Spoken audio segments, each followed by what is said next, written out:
Hello，今日3月18號，我今日畫咗一幅水彩，係畫嗰個澳門。咁呢個景咧就係街景嚟嘅，馬路嚟嘅。嗰條街咧叫做高士德，離開我住嘅地方啦，唔係好遠。轉左咧就係連勝馬路，行過去就係三盞燈。呢個係一個都係一個景點嚟嘅。佢周圍咧都係好多嗰啲東南亞嗰啲餐館啊，嗰啲緬甸嘅緬甸餐啊，嗰個仲有咩菲律賓啊嗰啲印尼啊嗰啲。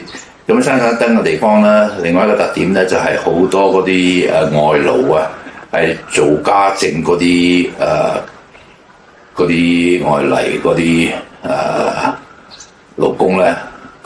聚集嘅地方，佢哋中意咧係放咗工咧，就喺嗰度坐喺嗰度傾偈。跟住咧嗰度咧都係佢哋匯錢翻到自己屋企嗰個地方嚟嘅。而家匯錢咧好簡單，聽講咧就係有手機咧就係可以匯到你自己家鄉噶啦，譬如話印尼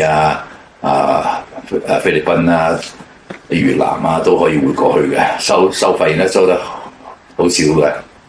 唔使去銀行噶啦，呢個係政府批准嘅，有3間嗰啲叫做咩啊？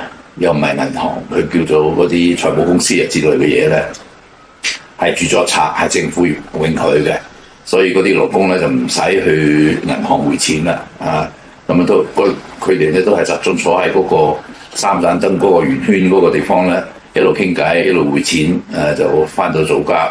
生活都幾寫意㗎，幾舒服㗎。今日畫完之後咧，我3月份就最尾一幅啦。我計咗數咧，就係今年1至3月份咧，總共畫咗20張、20幅水彩，我覺得好少㗎啦。